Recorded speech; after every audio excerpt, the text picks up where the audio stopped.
I guess I should be a little more formal and say I'm speaking to friend of the podcast, Fred Bramante, with whom I have been friends since 1994, anyway, when we were thrown together in the midst of a campaign for governor, he an Yep. independent candidate and me a Democrat, and against the carrier ship Stephen Merrill. And Yep. we did everything we could to lob shots, but could never quite get a hit. I'll tell you a story that is that I think you'll find interesting. Both of us talked about the excuse me, the merits of a state property tax, and I saw Steve many years later, and he and I became not close friends, but we were friendly to one another.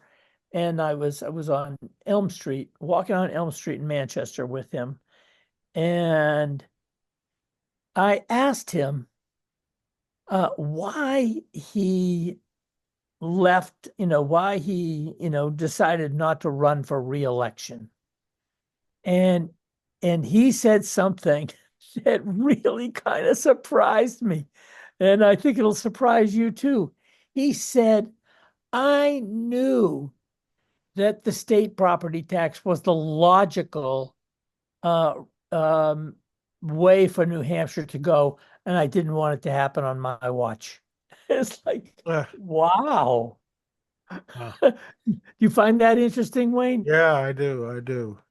Isn't it? So it's like, Yeah. so we were right. Right. And he knew that they were going to, that folks were going to keep coming at him with, it as a solution. It's, right now, there is, I mean, I still, education funding is still on my bucket list.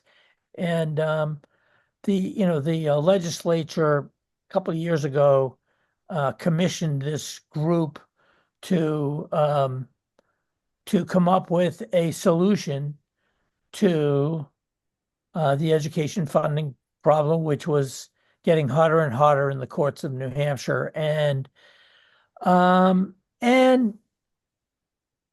they came to pretty much the exact same thing that I was certainly arguing for. And so they said that state property tax is the right solution, and they had a formula to do it.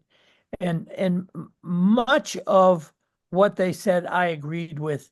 The thing that I disagreed with was that their methodology was going to result in a politically unsellable um, amount of taxes on the citizens of New Hampshire. And it was like, I still think it's the right thing to do, but at some point you go too far, and it's just going to get a no. I'm trying to get to a yes, and and I think I've got a way to get to a yes, but we'll see. Who knows? I mean, it is getting hotter and hotter in the courts right now, so. Yeah. So, uh, you have been since we first met, a devotee of the whole idea of competency-based learning. Yeah. Talk a little bit about it in practical terms so that people understand. Okay. Yeah, because I think this is the easiest way for me to describe to folks that don't exactly know what a competency-based model looks like. So I tell them, okay, let's envision this as the system that everybody knows. Okay, it's based on the constants over here are time and place. Time, 180 days, move on by age, place inside the walls of the school. Those are the constants in the old model. In the new model, time and place are the variables And learning is the constant. Over here, learning is the variable. Some kids get A's, B's, C's, D's. Over here, learning is the constant. Here are the things that you need to know and be able to do. When you can demonstrate that you've done that, that's when you move on to the next level. And we don't care how you get there. Here it happens inside the walls of school. Here it can happen anywhere. Could happen in a real world environment, could happen online, in a classroom, combinations of the above. So it's moving from that time-based system to a system that's based on learning. When I talk to kids about it, I say to them, look, in the old system, you could get an A in addition, subtraction, and multiplication, but an F in division, and you still pass the course. In this new model, you can't do that. I mean, it's like flying an airplane. If you get an A in taking off and an A in keeping the plane in the air, but you get an F in landing, they're not going to let you pass the course. So if we believe that these are the things that are the required competencies, that's what you have to get to. And we don't care if it takes longer, shorter, when you get there, that's when you move to the next level. Fred, you would think, I mean, when you explain it like that, which is a perfect explanation in my opinion, it would seem to make so much sense to a consumer of education and to the parents of kids.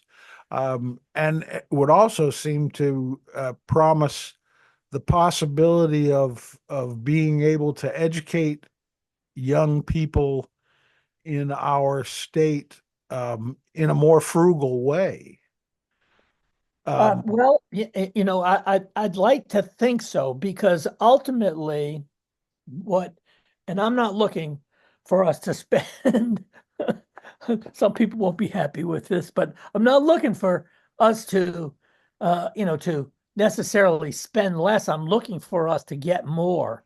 Right. And um, so one of the things that I am really pushing for, I've got a big meeting coming up next week. I'm very excited about it. But this notion, I worked with the Superintendent's Association and Tom Raffio's Coalition for Business and Education, and we came up with a new vision for high school. And the new vision for high school says that virtually every New Hampshire student will earn or be on a personalized path to earning a post-secondary or career-related credential while they're in high school. Good. So yeah, I think it's awesome, and I think it's possible. And there was I don't know if you know who New Hampshire Learning Initiative, I don't know if you know those folks, but they did a study with Gallup. And Gallup in that Gallup study said that New Hampshire middle and high school students, when you give them opportunities to connect their learning to careers, that their engagement in school skyrockets, their hopefulness for their future skyrockets. And so to me, it's like, if we know that, why wouldn't we put everything into making sure that that happens? I mean, we're talking about hopefulness for a kid's future. I think most people believe that we have a mental health crisis in our society today, including with our young kids, with our students. And if you can really, have their hopefulness for their future increase by huge amounts, then what do we have to do to make that happen? And so to me, it's not, to me, it's not like asking for the world. We're saying, let's give our kids the opportunity to engage with the community that surrounds our school, so we're not just confined to the walls of the school for learning. It might be the hub, where everybody's getting back together and and checking on how are things going and whatever else, but it's not necessarily the place where all the learning takes place. And so if you can engage all your good businesses, nonprofits, talented individuals for the benefit of kids, then, I have this project that I've had for years that I love. It's called 10,000 Mentors. And it's let's harness the the goodwill that you and I know is out there from businesses, nonprofits, talented individuals. In many cases, it's you know there is there's self-interest in it. Businesses are always looking for future employees. Well, what if they had the opportunity to groom these kids as future employees, and we use the schools as kind of the matchmakers of connecting kids' interests to community learning opportunities, and then have the school be that mediator that is making sure that if a kid wants to do something in automotives, and we hook them up at a car dealer, that it's not just about buying coffee for the mechanics. There's an educational component to this that we're going to agree on ahead of time. And the opportunity for kids to start getting, working toward credentials in areas that they have interest in, that's a big deal. And if they can leave our system and with an associate's degree, a welder's license, I mean, you name it, some type of certification that the school, the parent, and the kid all believe this is going to be beneficial to my future. To me, that's a huge win for everybody. So that's what I work on. It seems also that the that not only to make a school, for example, a hub of learning, but a hub of community would be a way to Absolutely, draw community. absolutely. Thank you for raising that point. Wayne, are you familiar with um, the book Bowling Alone? Yes. Okay, so you know the concept that in the 50s, when you and I were kids, bowling leagues were a big deal. I mean, I know my dad played the bowling league, and he got to meet lots of people, in the area through the bowling league, and that and that those bowling leagues were an important part of building community. Getting people to out beyond just their next door neighbors and getting them to engage with other folks. And then as Americans got busier and busier, those bowling leagues started to, die off. And what you just hit upon, that notion that the school could serve as that part of a community, that component that actually starts bringing community back together, that it has, that it's engaging everybody, in all of your good businesses, and folks who are interested in participating and providing some training for kids that could lead to something very important to their future. So I think I think that that can happen, and that's what I work toward. So thank you for picking up on that.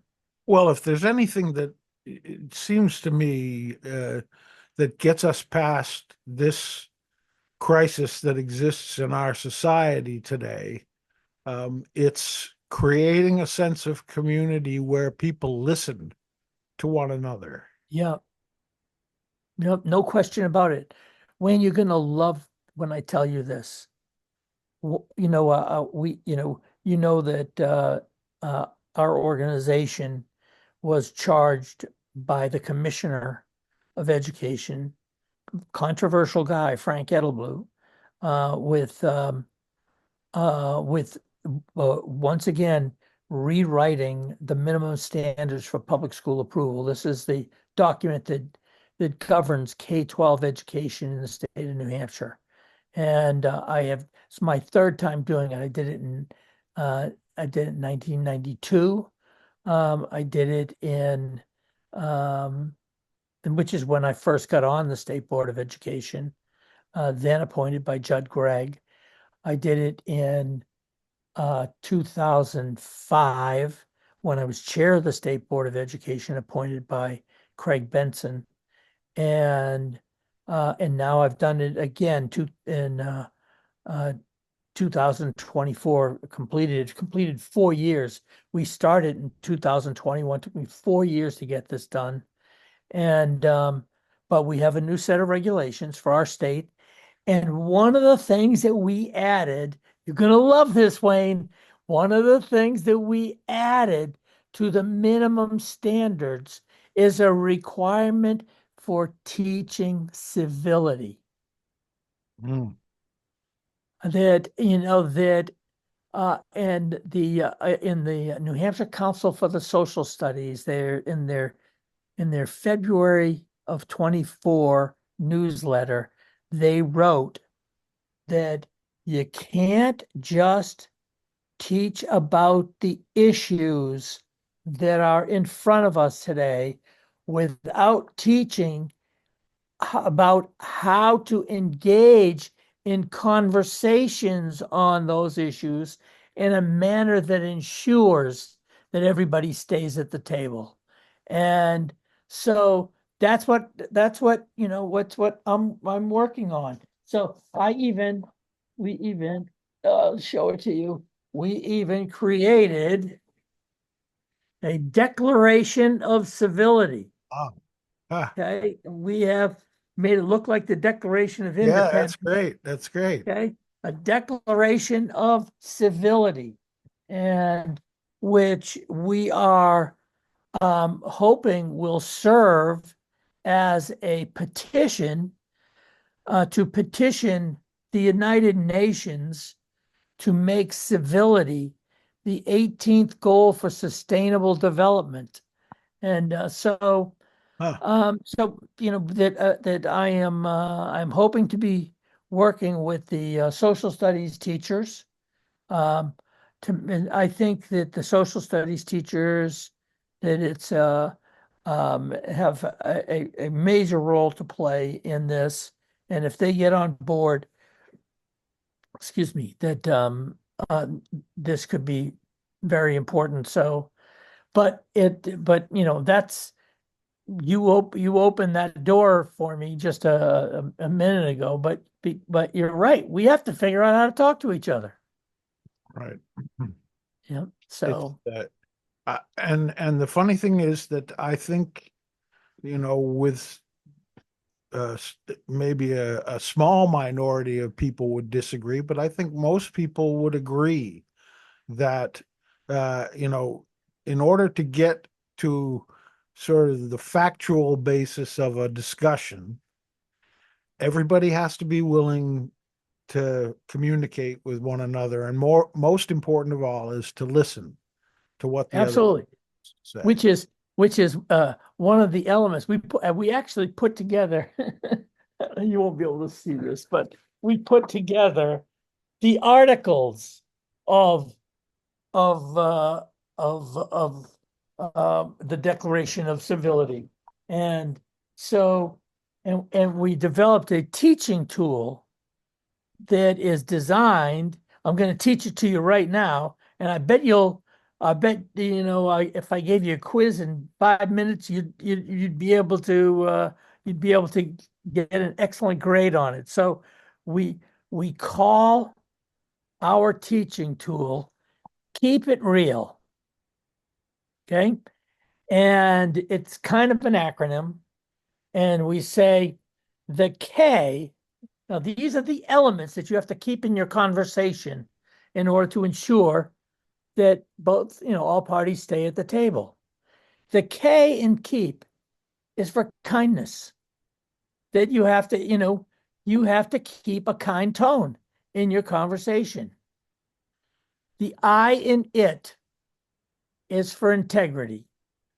Yes, I want you to be kind, but I want you to hold on to your values. I don't want you to be, giving up on your values. So then we spell out real. And the R is for respect. The E is for empathy. The A is for agreements. We want you to find agreements with one another. And the L is just what you said just now, listening. So keep it real. Kindness, integrity, respect, empathy, agreements, and listening. Those are what we see are the elements of what is needed. That if you can keep that in your conversation, you should be able to talk to just about anybody. Well, we could certainly stand a whole lot more civility than we have going right now. Oh, it's terrible. We need it so badly. Yes, we do. Yeah. And is that declaration online somewhere so that I can spread it around? Um, let me, I'll get it to you. Yeah, well, if Um, you just just, let me just write this down. Get it to Wayne King. Yeah, declaration to Wayne. Okay. yeah, I think that's Yeah, pretty exciting stuff. I thank you. I think it is too. I think it's great. And I'm excited about the possibilities. I'm excited about having our public schools lead the effort. Um, a lot of people, you know, dump on our public schools, um, for maybe even some worthwhile reasons. But I say that our public schools, and people don't notice them, but over time, our public schools have caused some um, major societal changes, that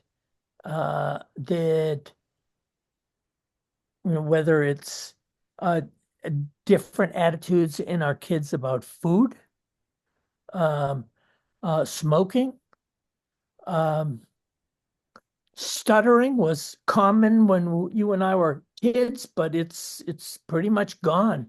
That speech therapists have done a pretty great job of close to eliminating it. And I think that how we feel about folks of that are different than us. Um, and I think that on many of those issues that our schools have done just a great job. And I think that this issue of civility is something that would be a natural for our schools to take on. And I think our society in general would be thankful for it. Yeah. Well, I don't know if you. Uh-oh, my dog. I don't know if you know that I sort of had a late in life revelation from my father before he passed about my Native American heritage, and it all kind of makes me think of an old Indian tradition, that being the talking stick, that you sit in a circle in the teepee, and one person holds the stick, and Yeah, that person, as long as they are holding the stick, can communicate their thoughts to the others, and the others must listen. it's so great. It is. It's such a great concept. I've used it with kids before, when I thought that there was no way to ever get a handle on their behaviors, big groups of kids where you put them in a group of 10 or 20 kids and you teach them about the talking stick ceremony, and then, they actually end up feeling as though something special happened in that process. What are the big pushbacks, Fred, that are preventing us from moving education in this direction? Because it seems to make so much sense in so many ways.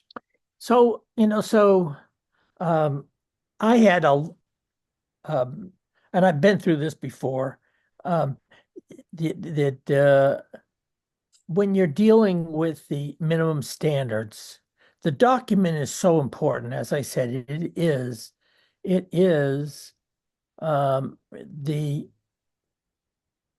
definition of how New Hampshire runs its public schools.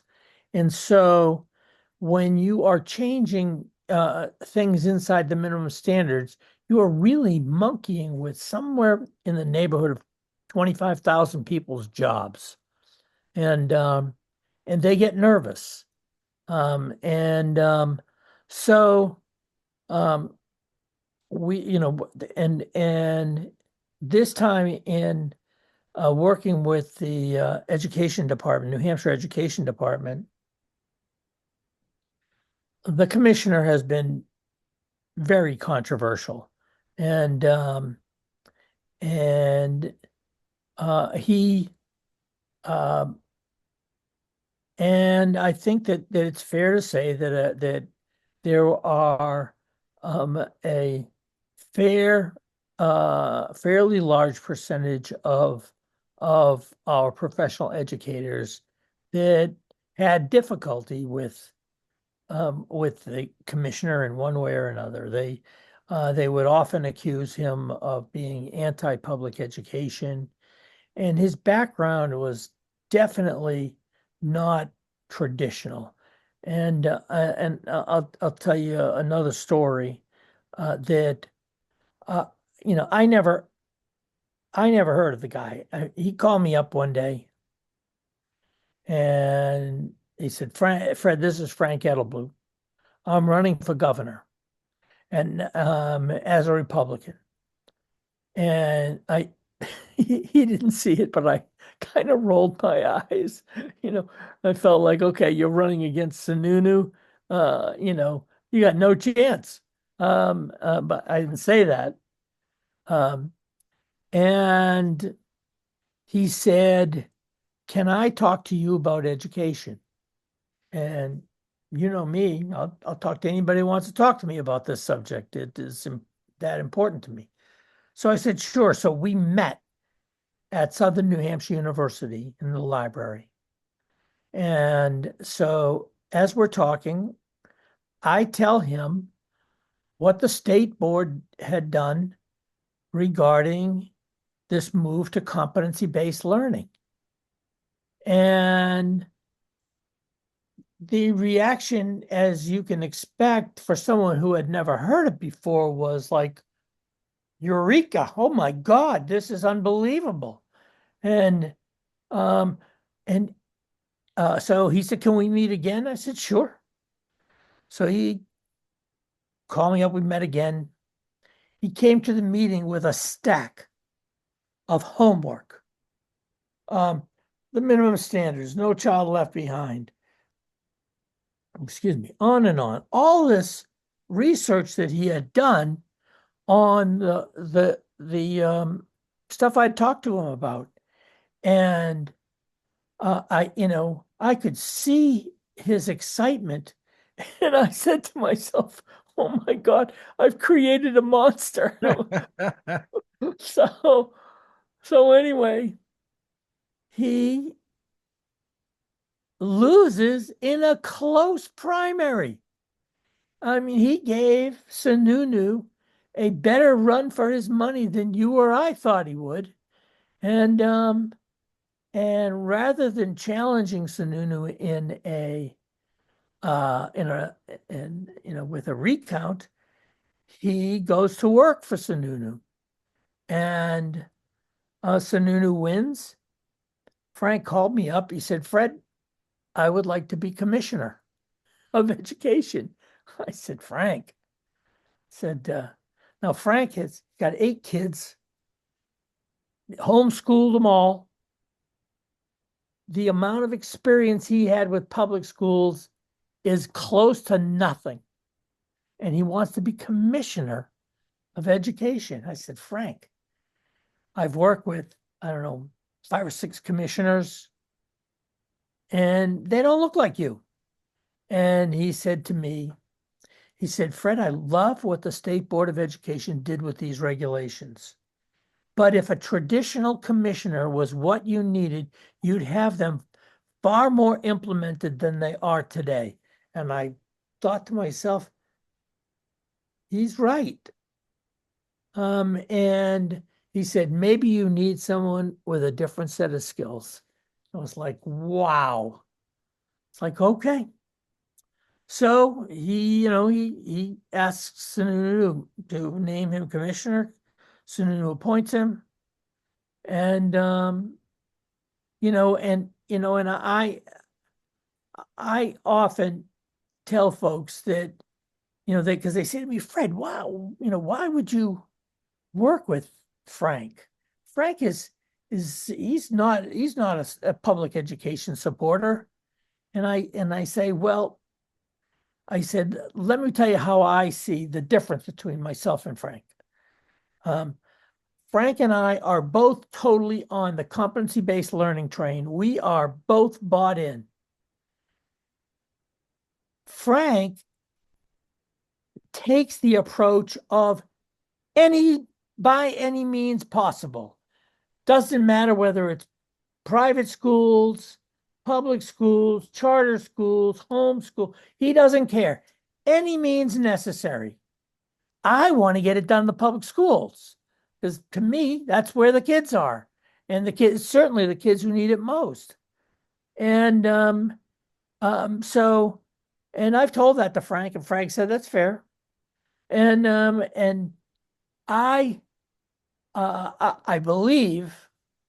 truly believe that if we are successful, that Frank was cheering, he was cheering for us, NCCBL, my organization, to be successful the whole way through it. He was, and the state board, totally supportive of doing a good job with these regulations, depressing the accelerator, but getting these regulations in a position where we can do some really good stuff for public education. And so I do not see him as anti-public education. I see him more as any means necessary, including public education.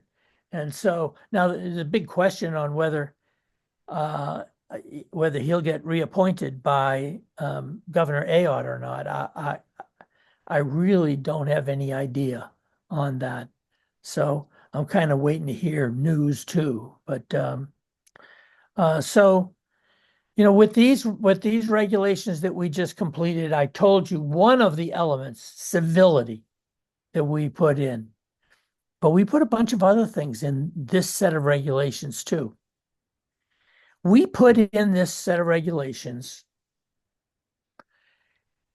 an element that we call learning levels, not just grade levels, different from grade levels, learning levels that we want to, because in a competency-based system, kids advance by demonstrating that they have mastered or are proficient in whatever the requirements were at that particular level. I gave you that example of mathematics with addition, subtraction, multiplication, and division.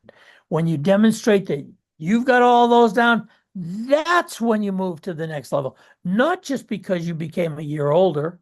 So you can move faster or slower. And you might find some kids at learning level 3 in math, learning level 5 in language arts. That's okay. So we give the kids the opportunity to move at their own pace. So we put learning levels in. That's a change. And it doesn't eliminate grade levels, but grade levels might be more for things like homerooms, or maybe even, and there are some subjects that it would probably be,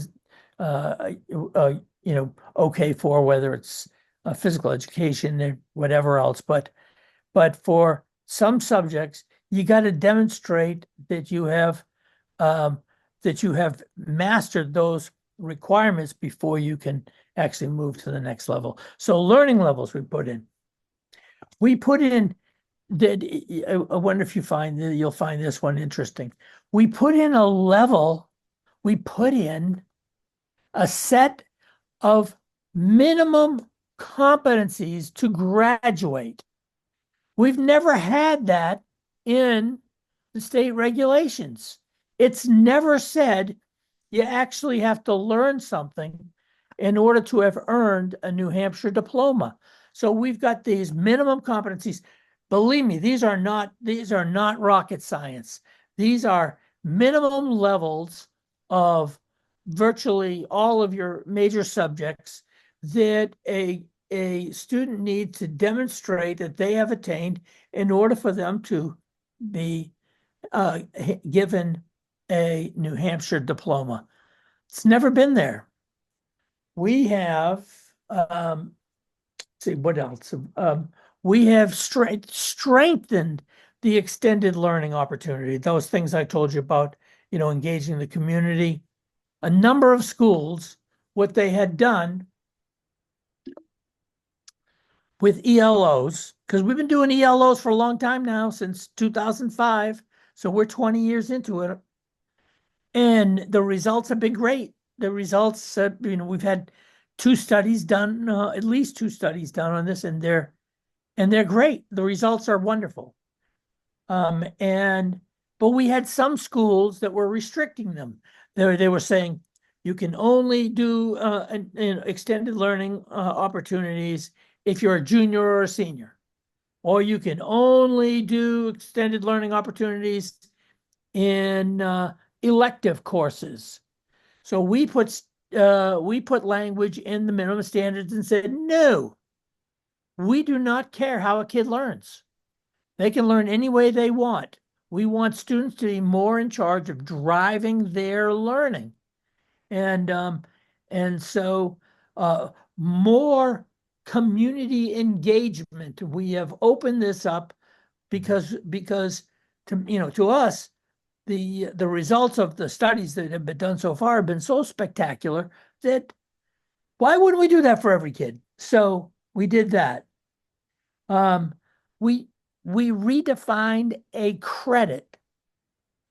Wayne, did you ever teach public school? What grade did you teach? High school. High school. Okay. So I taught middle school. So I know for me, and it was probably the same for you, I know for me, the way that I determined a kid's grade was, and we would often say it to kids, maybe even at the beginning of the year, that X% of your final grade is going to be based on class participation, X% for homework and quizzes, and another, X% for tests, and then your final exam. And we have it broken down into all these things that are going to be different percentages of accounting toward your final grade. We said in this, a credit is about none of that. A credit is about a demonstration of an authentic assessment that the requirements that we asked you to know. That addition, subtraction, multiplication, division, prove to us that you know all of them. And if you can prove to us that you know all of them, we don't care where you got it. We don't care when you got it. We don't care how you got it. Prove to us that you have actually learned the elements that were required in this course. Then we largely, almost, I would say 80% of the places in the minimum standards that talk about instruction, we took the word instruction out and we put in learning. And we said, this is not about instruction. This is about learning. And instruction is, one element of learning, but the focus needs to be on learning.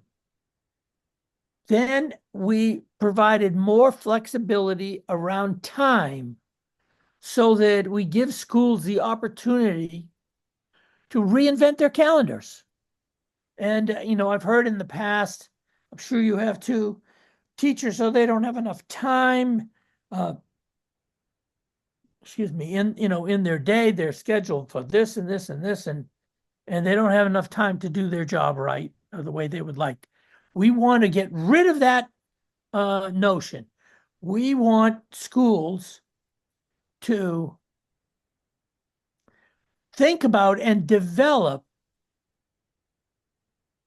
whatever they believe is the most optimal way for their kids to learn and have their professional staff interacting with them.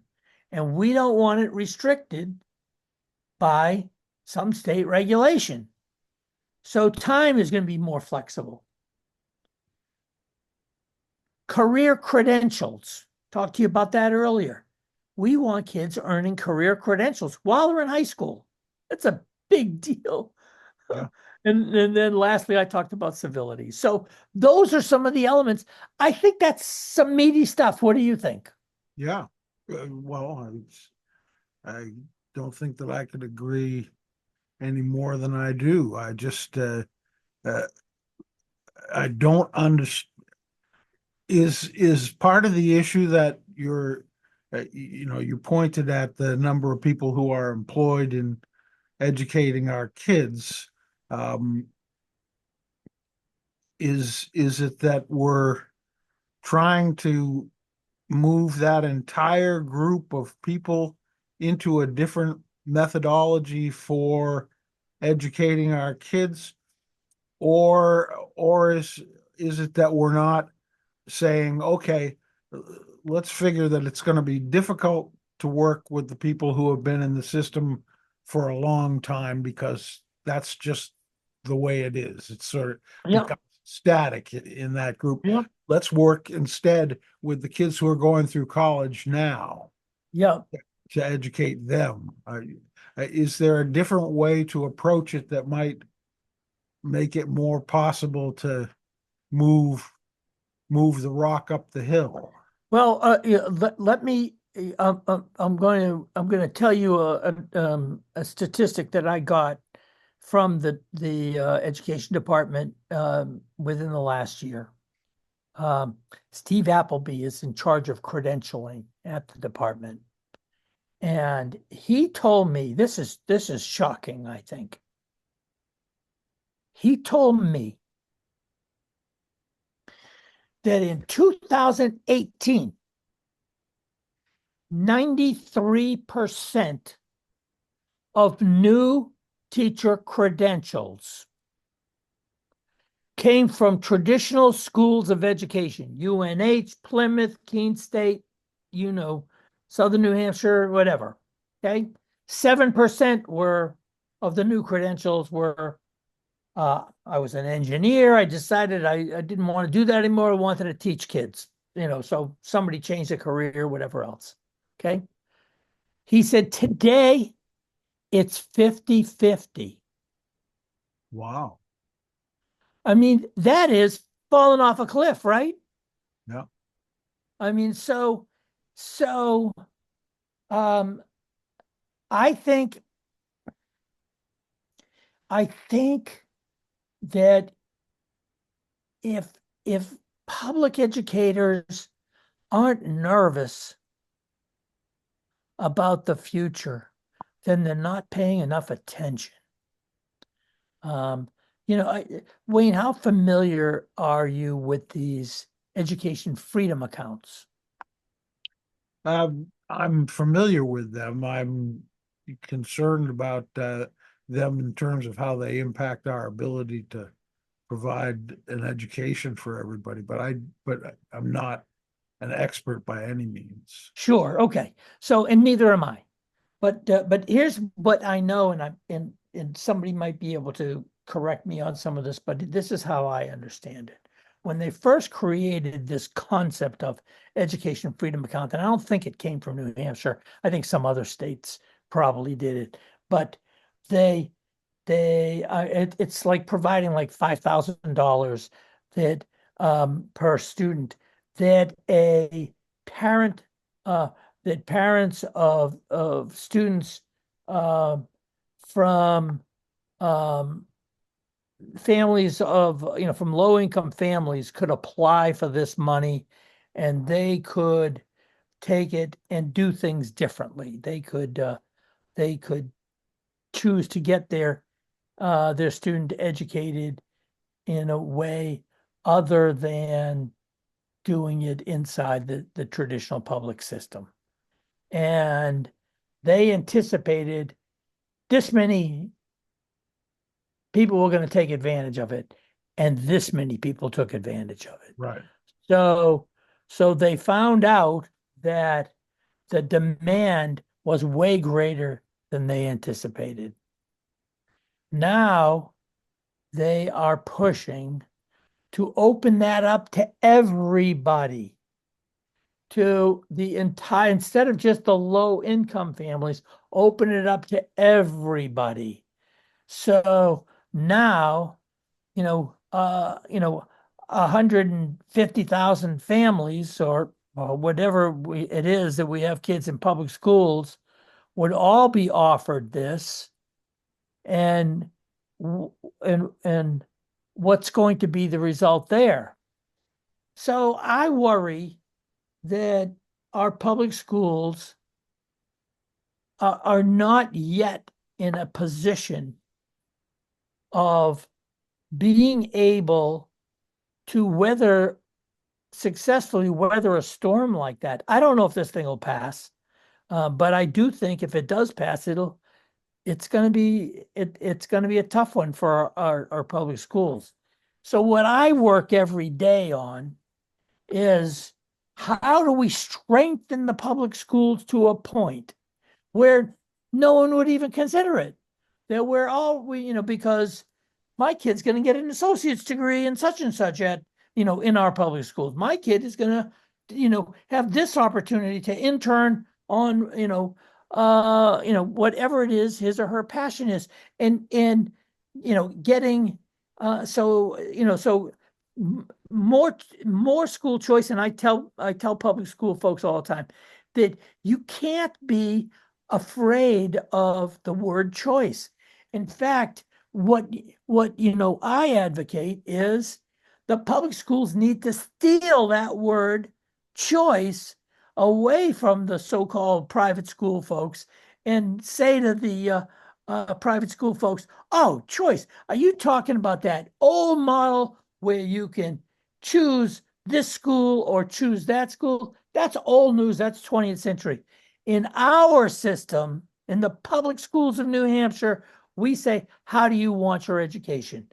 I want to use Mrs. Jones for English, but I want to use my karate lessons for my physical education. I want to play in a rock band for my music. I want to do world history online. I want to learn automotives at the car dealership. I want to learn space science at the planetarium. On and on and on. Limitless choices inside the public system. To me, that's the system that then I say to those other folks, bring it on. But we're not there yet. And so I had someone say to me, when we were going through this, because we had people, opposed to us. I had someone, a reporter, say to me, Fred, so-and-so says that what you are doing, you are trying to destroy public education as we know it. And I said, guilty as charged. As we know it is the operative term. The system doesn't work for huge amounts of kids. There are 7,000 kids that drop out of school every day in the United States. This is a problem. We have to find a better way to educate our kids. And I think the good news is I think we've got it.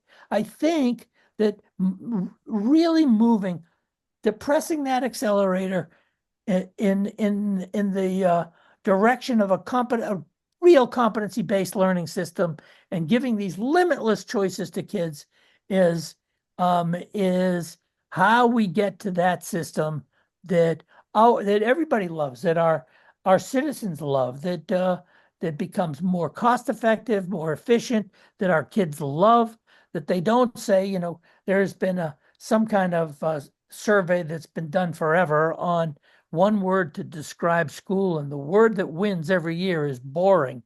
We can't have that. We have, it's got to be exciting. I want school to be fun. I want kids can't wait to get up in the morning because of what they're going to do. Excuse me, what they're going to learn that day. That's what I'm looking for, and I think we can do it. Well, if I'm completely off base on this, don't hesitate to let me know. But it seems as though the current model with this educational freedom account, whether you're talking about for everybody or just for low income people, but the current model is that you must make a choice between someone who goes to school uh, at a private facility versus the public school.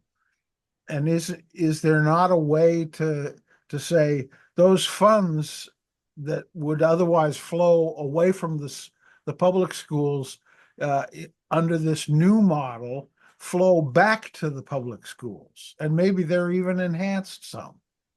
Well, which are I mean, the public schools would say, well, that's the way it works now. If you choose to not send your kid to learn someplace else, they don't get any money. That's the choice of the parent, and all the money stays with the public school. And I think what our schools have an issue with is that some of those funds are being taken out of the public system. So, Right. It's obviously money is an important piece of this whole thing, but I'm focusing on the quality of the product. I want our public school product to be so great that nobody would choose to leave. Gotcha. Yeah. Wow. So, as John Lennon said, you may say I'm a dreamer, but I'm not the only one. I like dreaming that dream with you, my friend. Absolutely. Absolutely. Bramante, I always, love to join with you in conversation because I feel like I've learned a little more, grown a little wiser, as Graham Nash said, feel a little smaller, and in stature you will rise. Yep, that's great. Well, I'm trying. So I've got I've got a meeting coming up next week with some folks that is an important meeting to me. I would like, and I think it's possible with the new standards. I would like to create this initiative called Passion for Learning Schools. I want schools to voluntarily commit themselves to ensuring that every one of their students is going to be passionate about learning something. And I don't really care what that something is. with a little asterisk. I think we're going to stay away from bomb making and a couple of other things, but in large part, I just want kids getting up in the morning excited about learning. So I had a superintendent say to me, Fred, I love this concept. What do you see as the elements of it? I said, I have some ideas, but but um, I really don't personally, I don't want to define it. I want to sit down with you and some of your colleagues, and I want to say, okay, if we are into this concept, what are the elements that would give a school the the uh, put them in a position to be worthy of being a passion for learning school. The basic concept is anybody could walk in a school, point to a kid, and the school would say, "Oh, that's Johnny Jones, and he is into Star Wars." And so we are working with him on space science elements, and we've got him talking with planetarium and whatever else. And I mean, there's some kind of a plan to assist every kid in pursuing their passion. And if a kid doesn't have anything that he or she is passionate about, or nothing comes to the surface, then what are they going to do to work with that kid to try and ask the kind of questions that are necessary to surface some things that may be possibilities? So passion for learning schools, that's something that I am excited about. Sounds great. It's a whole other subject for the next podcast that we do, Fred. Anytime, Wayne. I always enjoy hanging out with you. Yeah, me too. Good to see you, my friend. You take care. I'm going to try and make it down for that event. Oh, I would love it. It's gonna be great. You're gonna love it. When will you know? Um, I'm trying to get some arrangements made for my dog and all that, which is the big challenge in my life. Well, I would love to see you, Wayne. All right, my friend. Good to see you. Great to see you. Take care. Bye bye.